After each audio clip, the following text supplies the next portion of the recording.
So hey guys, welcome to channel. So आज एक काफ़ी इंटरेस्टिंग टॉपिक पे बात करेंगे, एक्ने। अगर आप मेरा चैनल फॉलो करते हैं तो आपको एक चीज़ पता होगी कि मैं मतलब वीकली या फिर डेली अपने एक्नेस का स्टेटस डालता रहता हूँ। मतलब पहले कितने थे या फिर बाद में कितने, तो उससे मेरे को एक अंदाज़ा पता चल जाता है और आपको भी दिखता है थोड़ी सी प्रोग्रेस। और साथ में मैं क्या प्रोडक्ट यूज़ कर रहा हूँ या फिर क्या मतलब जेल वगैरह यूज़ कर रहा हूँ जो मुझे डर्मेट ने सजेस्ट करे, और बाकी के मैं खुद से लगा रहा हूँ। तो वो सब मैं अपडेट करता रहता हूँ। तो मेरा ये वीडियो बनाने का सिर्फ सिंपल इतना सा रीज़न है कि आप क्या आपको करना चाहिए और क्या नहीं, तो वो हम डिस्कस करेंगे। बेसिकली मैं अपने स्किन के बारे में थोड़ा बता देता हूँ। मेरी skin kind of oily type की स्किन है, और एक्ने मेरे को स्टार्टिंग में नहीं था। मतलब बीच बीच में थोड़ा सा आता था, थोड़ा सा पिगमेंटेशन। मतलब पिगमेंटेशन बेसिकली ब्लैक स्पॉट्स या फिर आपको रेड स्पॉट्स चेहरे पे होते हो, वो पिगमेंटेशन बोलते हैं उसको, मतलब एक्ने के टर्म्स, पिंपल के टर्म्स में। तो वो था। तो हुआ क्या कि एक बार मेरे को ऐसा एक्ने वगैरह आ गया। मैंने कहा ठीक है, ये तो ठीक हो जाएगा, मैंने ध्यान नहीं दिया।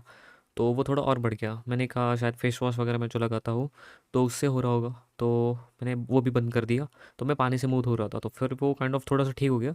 फिर बाद में मैंने देखा कि और एक्ने आ रहे थोड़े और टाइम बाद, तो बढ़ते जा रहे थे। और वो एक्ने आपको पता होगा येलो कलर के एक्ने आते हैं, बेसिकली पस बोलते हैं, पस फील्ड एक्ने होते हैं वो। तो मैंने कहा ठीक है, इसका कुछ करना पड़ेगा।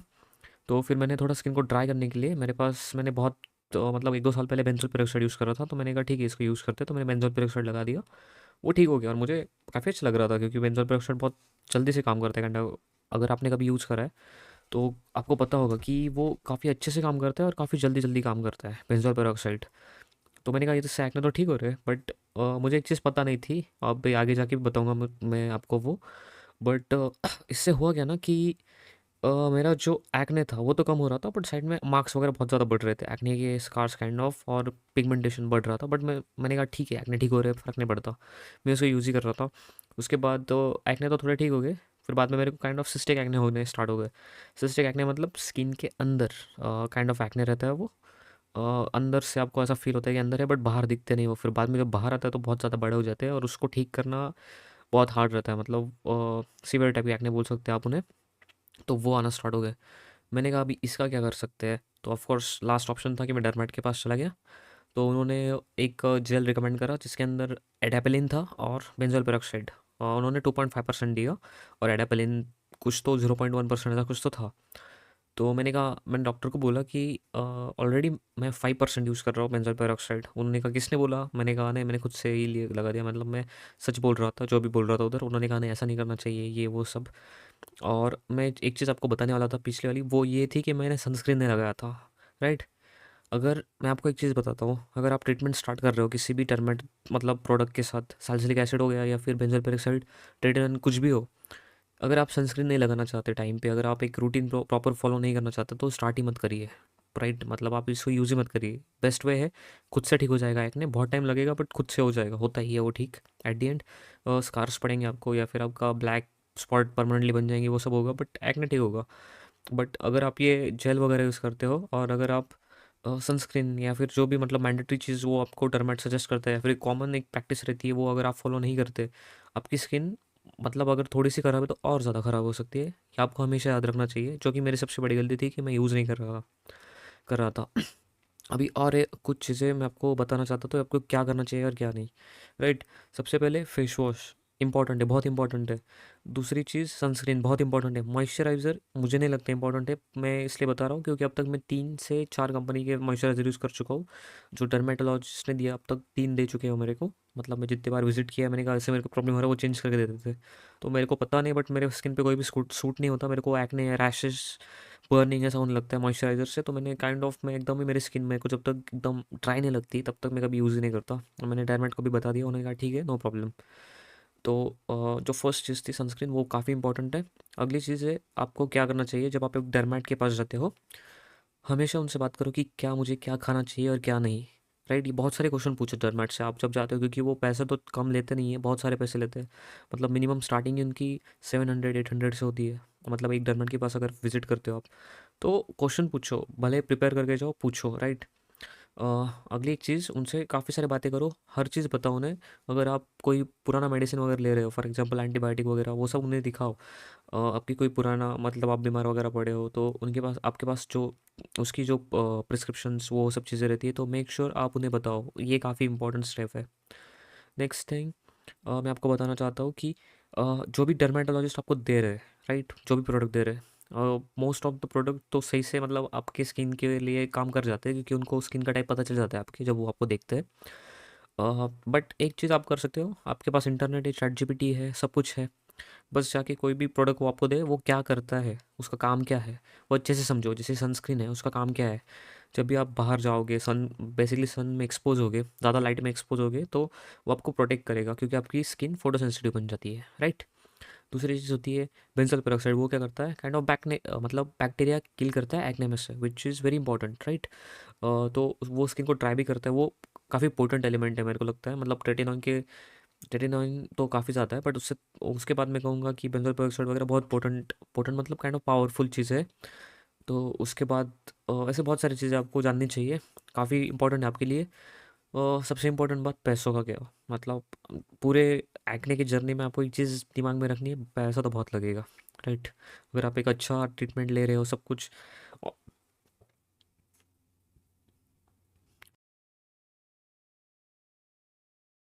नहीं आपका, आप नहीं चाहते, तो डरमेट से ऐसा बोल दो उन्हें, मतलब क्या बोलते हैं हम लोग, ऐसा सच में बता दो कि ये प्रॉब्लम है, इतना पैसा नहीं खर्च कर सकते, आप अल्टरनेटिव भी दीजिए, आप अल्टरनेटिव सजेस्ट कीजिए। ये मतलब ये बहुत महंगा है, ऐसा मैंने अभी बोला था एक दो बार।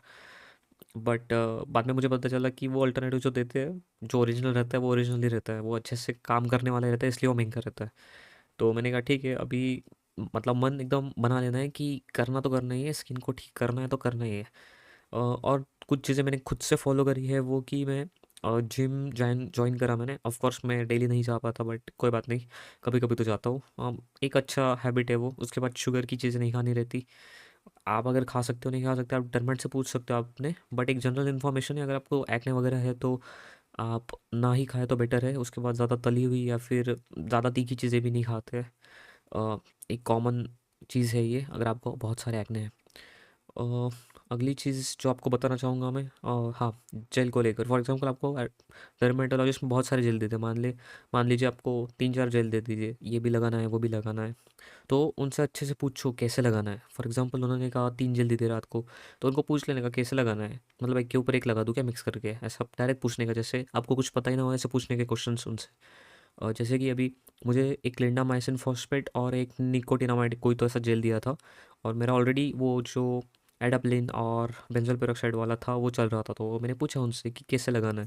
तो उन्होंने काफ़ी अच्छे से बताया कि पहले 1 घंटे पहले ये वाला क्लिंडामाइसिन निकोटिनामाइड वाला ये लगा दो, उसके बाद पूरा उसको सूखने दो 1-2 घंटे बाद, उसके बाद एकदम थिन लेयर लगाना इसका। तो वो काफ़ी अच्छे से बताते भी है। मेक श्योर आप बहुत सारे क्वेश्चन करिए उनसे जब आप उनसे मिलेंगे। पर्सनल चीज़ें, स्लीप इज़ वेरी इंपॉर्टेंट। सोना बहुत इंपॉर्टेंट है। आप कुछ भी कर लो फिर, नहीं तो अगर आप सोओगे नहीं, ज़्यादा पानी पानी तो सबसे ज़्यादा इंपॉर्टेंट है, मतलब टारगेट रख लो कि 4 लीटर के ऊपर ही पानी पीना है, 4 लीटर या फिर उससे ऊपर। अ, और कुछ चीज़ें जो मैं आपको बताना चाहता हूँ, जो अभी मेरे दिमाग में नहीं आ रही, मैं कोई ये स्क्रिप्ट बना के वीडियो नहीं बना रहा हूँ। मैंने जस्ट डिसाइड करा कि आज मैं जो है वो बता देता हूँ। उसके बाद अभी मैं अपना सारा ये बता देता हूँ कि मैं क्या क्या यूज़ कर रहा हूँ अभी।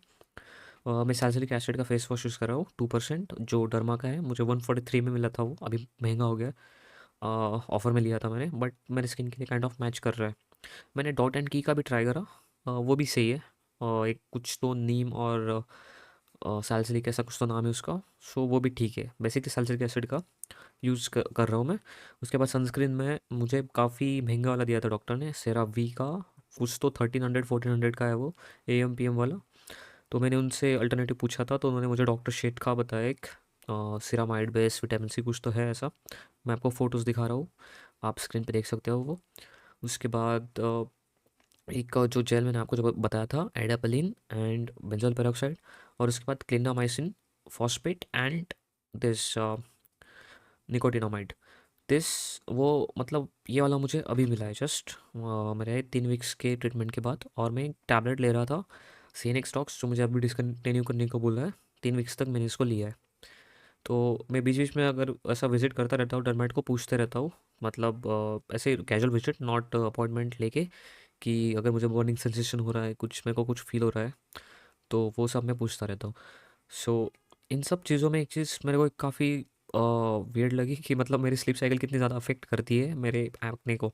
जब भी मैं 7 या फिर 8 आवर्स के ऊपर की स्लीप लेता हूँ 2-3 दिन तक कंटिन्यूअस, मेरा एक्ने ऑलमोस्ट ठीक ही हो जाता है। मतलब मेरे को कोई ऐसा एक्टिव एक्ने दिखता नहीं है। जैसे मेरी एक्ने दिख मतलब काइंड ऑफ स्लीप साइकिल थोड़ी सी बिगड़ जाती है, तो मुझे एक्ने आना शुरू हो जाता है वापस। और पानी तो अभी तो मैं पी रहा हूँ, बट कभी कभी भूल जाता हूँ, तो वो थोड़ा सा अफेक्ट करता है। बट स्लीप मेरे को लगता है मेरे मेरे लिए काफ़ी ज़्यादा अफेक्ट करती है। और मिल्क, हाँ, सबसे इंपॉर्टेंट चीज़ मैं आपको बताना भूल गया। मिल्क और उससे रिलेटेड जो प्रोडक्ट है उसको कम ही खाइए तो ज़्यादा बेटर रहेगा। मतलब आप दही वगैरह खा सकते हो, बट आई डोंट नो ज़्यादा खाना भी अच्छा है कि नहीं, क्योंकि मैं नॉर्मली खाता हूँ बट एज सच मुझे कुछ हुआ नहीं। बट मिल्क से मुझे बहुत प्रॉब्लम होता है, तो आपको भी हो सकता है शायद। तो आप वो भी आपके लिए चेक कर सकते हो, आपके लिए क्या सूट करता है और क्या नहीं। So thank you for this video, thank you for listening to me, thank you for this video. मतलब क्या ही बोल रहा हूँ मैं, बट कोई बात नहीं। इतनी सारी इन्फॉर्मेशन ज़्यादा ही मैंने शायद कुछ ज़्यादा बोल दिया, आई डोंट नो, बट मुझे लगा कि आपसे आपके साथ शेयर करना चाहिए।